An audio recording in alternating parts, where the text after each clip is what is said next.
ที่จังหวัด101ครับทางมทได้มีการขับเคลื่อนจริยธรรมท้องถิ่นซีจังหวัดอีสานสร้างธรรมาภิบาลเข้มแข็งครับ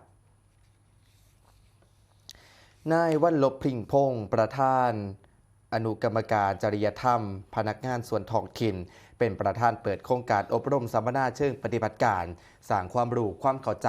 และการติดตามการขับเคลื่อนมาตรฐานจริยธรรมองค์กรปกครองส่วนท้องถิ่นพื้นที่ภาคตะวันออกเฉียงเหนือนั่นก็คือจังหวัด101ครับกาฬสินธุ์ขอนแก่นและมหาสารคามประจำปีงบประมาณพ.ศ. 2569โดยมีหัวหน้าส่วนราชการพร้อมหน่วยงานที่เกี่ยวข้องเข้าร่วมตามนโยบายของกระทรวงมหาดไทยภายใต้แผนงานบูรณาการต่อต้านการทุจริตและประพฤติมิชอบประจำปีงบประมาณพ.ศ. 2569มุ่งเสริมสร้างคุณธรรมจริยธรรมและกับความโปร่งใสในการปฏิบัติราชการโดยสำนักงานปลัดกระทรวงมหาดไทยได้รับงบประมาณร่วมอยู่ที่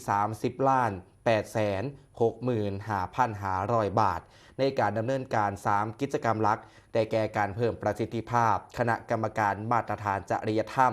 พนักงานส่วนท้องถิ่นการสนับสนุนค่าใช้จ่ายคณะกรรมการจริยธรรมระดับจังหวัดและการจัดอบรมสัมมนาเชิงปฏิบัติการใน4ภูมิภาคเพื่อขับเคลื่อนมาตรฐานจริยธรรมให้เกิดผลเป็นรูปธรรมตามหลักธรรมาภิบาลโปร่งใสและก็ตรวจสอบได้ครับอีกทางยังเป็นการสร้างความรู้ความเข้าใจเกี่ยวกับมาตรฐานและการประมวลจริยธรรมพนักงานส่วนท้องถิ่นรวมถึงกฎหมายที่เกี่ยวข้องพร้อมส่งเสริมให้บุคลากรนำไปใส่เหตุการณ์ปฏิบัติหน้าที่และขยายผลสู่ประชาชนในพื้นที่เพื่อยกระดับการบริหารงานท้องถิ่นให้มีประสิทธิภาพโปร่งใสและกระเสริมสร้างความเชื่อมั่นต่อภาครัฐในระยะยาวต่อไปครับ